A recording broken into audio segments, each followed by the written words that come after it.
Hi. In the Rogue Trader edition of Warhammer 40,000, Squats had quite a reasonable range of figures, with both metal and plastic miniatures made available by Games Workshop, and there were also several bike-mounted models, as you can see here, that could be part of a dedicated squat army. But apart from these lighter vehicles, which could be produced out of metal, the larger multi-part plastic vehicle kits that Squats used were the same as other factions used. They were Land Raiders, Rhinos, and later on Predators. However, in the Epic system available at the time, things were a bit different, and Squats got some dedicated vehicle models that could be cast out of metal.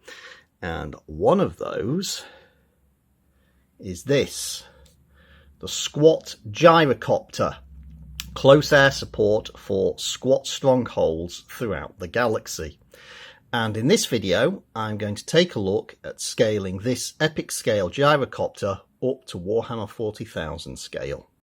I have followed my standard process of model making for this project, so I began with a 1:1 scale sketch of the model that I wanted to create, and I have both my plan view, for which I only have a single wing on it since they are the same, just mirrored, and then I have my side elevation, for which I have moved the wing-mounted engine away so that I can get a clear drawing of the fuselage, and then a separate drawing of the engine. And for scale purposes, I began with the engine because I knew that I wanted to make the side-mounted engines out of Games Workshop spray can lids. So, beginning with that as the size of the engine, I then scaled everything up from the Epic scale model to match that. With the two-dimensional drawings done, I then of course moved on to a three-dimensional prototype, which for this project just includes the main fuselage and also the tail assembly. I didn't feel the need to do the wings because, as I said, I'm going to be making the engines out of spray can lids. So I already knew how those were going to come out in comparison to the rest of the model. Once I was satisfied with the cardboard prototype, I then moved on to making the core of the model out of plasticard, and this is the point where I also assembled the main bodies of the wing-mounted engines out of the spray can lids. And you'll see I actually used two lids for each engine so that I get a curve at each end, rather than having to just block one open end of the lid.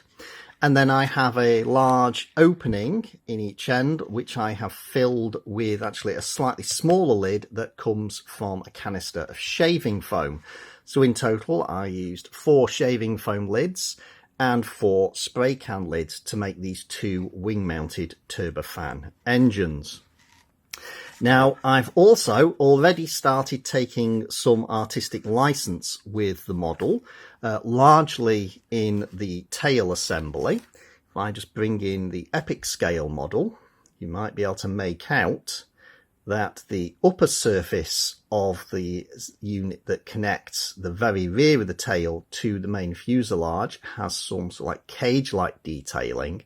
However, the side is just plain, suggesting that this should be a solid face.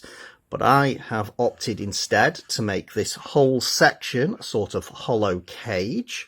And I do have another piece similar to this that will fill in the bottom. But when I detail this model, I want to put something in there that's a bit more solid to connect these two sections. And I can't do that if the cage is already fully enclosed.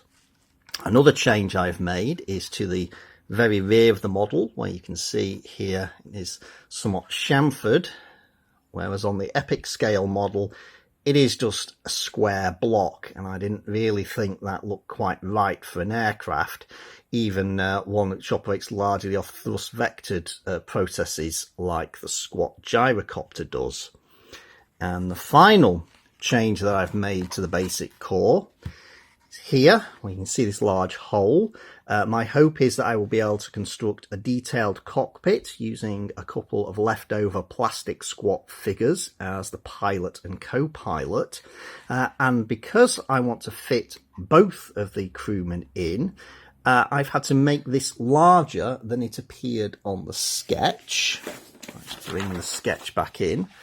You can see the cockpit only runs as far as here, which on this model is this edge along here, and I've stretched it further back so that both crewmen will be able to get a view out through the cockpit canopy. But now, with the basic core of the model done, it's time to detail it. And here we have the detailed gyrocopter. If I just zoom in, you'll be able to see that I have been able to create the detailed cockpit that I wanted to. And while I've largely followed the limited details that were on the epic scale model, I have taken some artistic license in other places to add or remove details of my own. For example, here I've used these little strips of plastic art to represent a ladder that would enable the crew to actually access the cockpit. The tail section, I have got the hollow cage I spoke of, and I used a marker pen to construct what would be the hardwire connection between the main fuselage and the tail section. The autocannons I have kept in their position on the tail because information in the lore says they are tail mounted, despite the fact I think that's a very silly place for them to actually be. They were pointing forwards, which mean the projectiles will be being fired along the length of the aircraft and would pass through this section here, which I'm pretty sure would be fairly turbulent given the disruption from the turbofan engines themselves. But if that's what's in the lore, that's what I've stuck with. However, I have made these slightly more detailed than were on the original model that had a very angular main body and then a simple cylinder for the barrel of the cannons. And I've used multiple pieces of plastic tubing and set them into part of a pen lid instead. Now, underneath the model, I have also constructed a more detailed landing gear. On the epic scale model, there was just a couple of basic ridges like these sections here. So using some plastic tubing and some extra bits of plastic art, I've just added on these deployed landing skids. Now, these two screws here are purely to try and shift the weight of the aircraft forwards of the mounting hole for this post here, which is just a bit of coat hanger wire, just so that it balances a bit better. Now, of course, I have this cockpit, so I've also constructed a crew just using a couple of leftover plastic squats. And then there's the issue of the canopy. And at first I had this, a very sort of angular one. I decided I didn't like that. It was far too vertical here and didn't look right. So then I moved on to a smoother version, but I decided that stuck up far too far. So I then went on to a third version, and this is the one I settled on, which uses a sloping front and quite a low profile upper section. However, because of the distance this sticks up, it would interfere with what appeared to be sort of like a gun barrel on the epic scale model mounted here. Now, the rules didn't have an extra weapon here, at least not in the standard configuration. I'm not sure if it was meant to represent one of the alternative configurations instead, but because of the clash and there was nothing really to say there should be another cannon here, I chose to omit that detail. But with this model now fully detailed, it is ready to be painted. And here is the completed and painted Squat Gyrocopter, including the addition of some clear plastic for the cockpit canopy.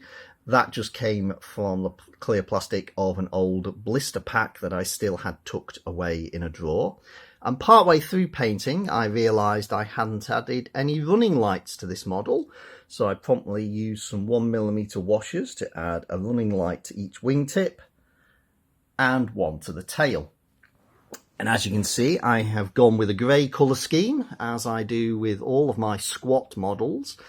This is Dawnstone covered in null oil.